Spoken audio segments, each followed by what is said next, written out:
प्यारे से गांव तारानगर में किरण और जगन नाम के दो पति पत्नी रहते थे।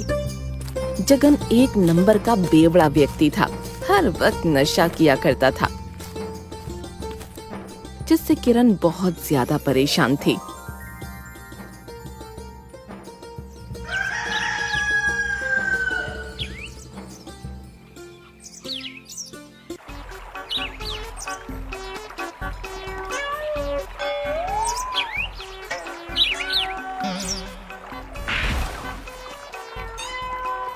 पीले पीले ओ मेरे राजा, पीले पीले ओ मोरे जानी।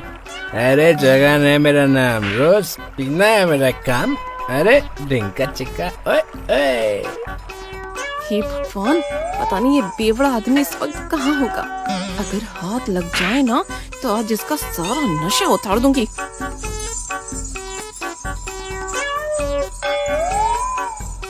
ए जी, आप यहाँ क्या कर रहे हैं? मैं आपको कब से ढूंढ रही हूँ।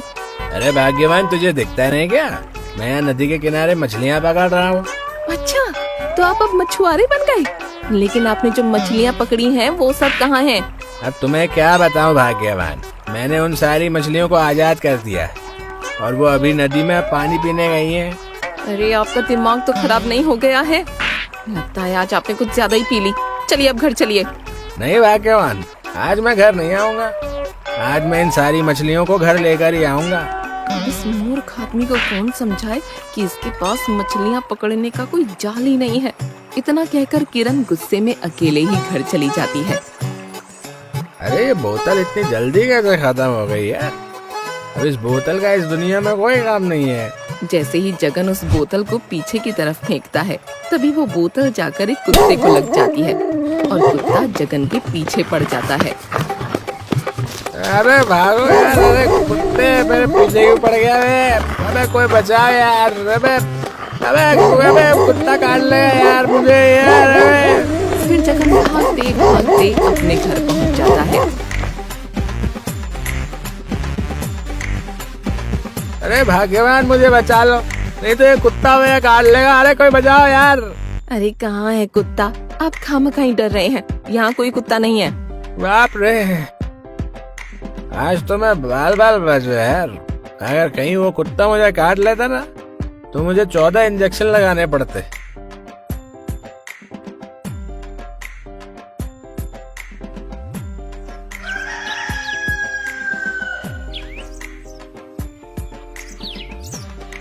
ए जी उठिए, देखिए तो सूरज सर पर चढ़ाया है और आप है कि उठने का नाम ही नहीं ले रहे हैं।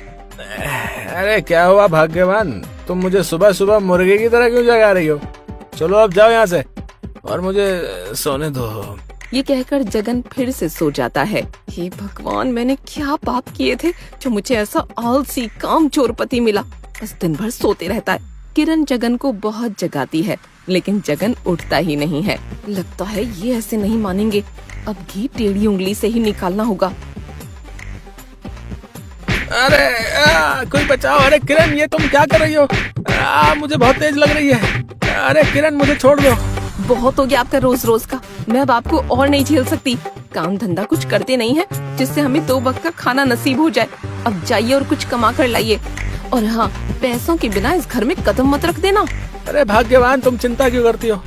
देखना, एक दिन हम दोनों बहुत अमीर हो जाएंगे और सारी दुनिया हमारी जय जयकार करेगी। यार तेवर तो ऐसे दिखाते हैं जैसे खुद अंबानी के बेटे हों। अब जाइए और जाकर कुछ कमा कर लाइए, नहीं तो आज आपकी खैर नहीं। फिर किरण गुस्से में जगन को घर से निकाल देती है। अरे अब मैं क्या करूं? मुझे तो कुछ काम भी नहीं आता और एक तो ऊपर से ये किरण ने भी मुझे घर से निकाल दिया है। ये ऊपर वाले, अब तो ही कुछ रास्ता दिखा। जगन रास्ते से जा ही रहा होता है कि तभी उसे एक वैद्य जी की दुकान दिखाई देती है। अरे वाह, ये तो वैद्य जी की दुकान है। यहाँ कुछ काम मांग कर देखता हूँ, हो सकता है वैद्य जी मुझे कुछ काम दे दें।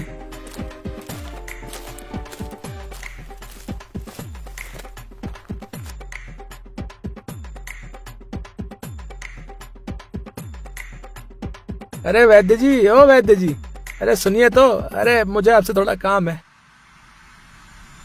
अरे क्या हुआ? क्यों मेरा दिमाग खा रहे हो? क्या काम है तुझे मुझसे? वैद्य जी, मेरा नाम जगन है मुझे काम की ना सख्त जरूरत है। क्या आप मुझे काम दे सकते हैं? अगर आपने मुझे कुछ काम दे दिया तो भगवान आपको हमेशा खुश रखेगा। अरे नहीं भाई, तुम्हारे लायक यहाँ कोई काम नहीं है। चलो अब जाओ यहाँ से और मुझे अपना काम करने दो। फिर जगन वैद्य जी के पैरों में गिर जाता है और उनसे गिड़गिड़ा कर कहने लगता है, वैद्य जी मुझे कुछ काम दे दीजिए, नहीं तो मेरी पत्नी मुझे घर में घुसने नहीं देगी। प्लीज वैद्य जी मुझे कुछ काम दे दीजिए। अरे अरे, मेरे पैरों पर से उठो। हे भगवान, क्या मुसीबत गले पड़ गई। अगर इसको काम नहीं दिया तो ये आज यहाँ से जाने वाला नहीं है। वैद्य जी आज आपने मुझे कुछ काम नहीं दिया तो मैं आज आपके पैरों को छोड़ूंगा नहीं और यहीं बैठा रहूंगा। अरे उठो भाई, मैं तुम्हें काम देने के लिए तैयार हूँ। बस तुम कुछ गड़बड़ मत कर देना, नहीं तो आफत हो जाएगी। फिर वैद्य जी जगन को सब कुछ समझाने लगते हैं। देखो जगन, अभी कुछ देर बाद पवन और सुरेश नाम के दो व्यक्ति ये दवाई लेने आएंगे। तुम्हें सुरेश को लाल दवाई और पवन को नीले कलर की दवाई देनी है। और हाँ, याद रखना कुछ गड़बड़ नहीं होनी चाहिए, नहीं तो तुम्हें काम से निकाल दूंगा। अरे वैद्य जी आप चिंता मत कीजिए, कोई गड़बड़ नहीं होगी। वैसे आप जा कहाँ रहे हैं? मुझे बहुत तेज भूख लगी है, मैं घर पर खाना खाने के लिए जा रहा हूँ। कुछ घंटों बाद वापस आ जाऊंगा।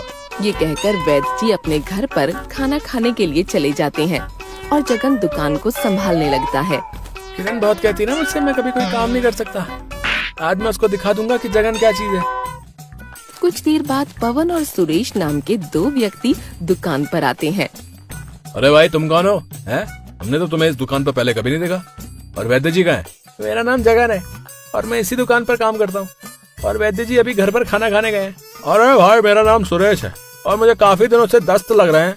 क्या वैद्य जी दस्त की वो दवाई ले आए? ओह अच्छा, तो तुम दोनों का नाम ही पवन और सुरेश है। वैद्य जी ने मुझे तुम दोनों के बारे में बताया था और कहा था कि वो दवाई मैं तुम दोनों को दे दूं। हाँ भाई, जल्दी से हमें वो दवाई दे दो, मेरा भी बहुत तेज पेट दुख रहा है। अरे मैं तो भूल ही गया कि वैद्य जी ने लाल दवाई किसको देने के लिए बोला था और ये नीली दवाई किसको देनी है। अरे भाई जल्दी दवाई दे दो, हमें देर हो रही है। अरे हाँ, 1 मिनट रुको, अभी देता हूँ। फिर जगन गलती से सुरेश को लाल की जगह नीली दवाई दे देता है और पवन को नीली की जगह लाल दवाई दे देता है और वो दोनों जगन को पैसे देकर उस दवा को लेकर वहाँ से चले जाते हैं।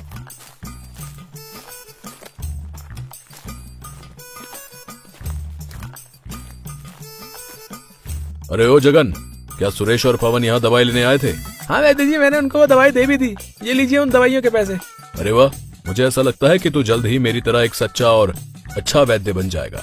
हाँ वैद्य जी, आप देखना मैं जल्दी ही सारा काम सीख लूंगा।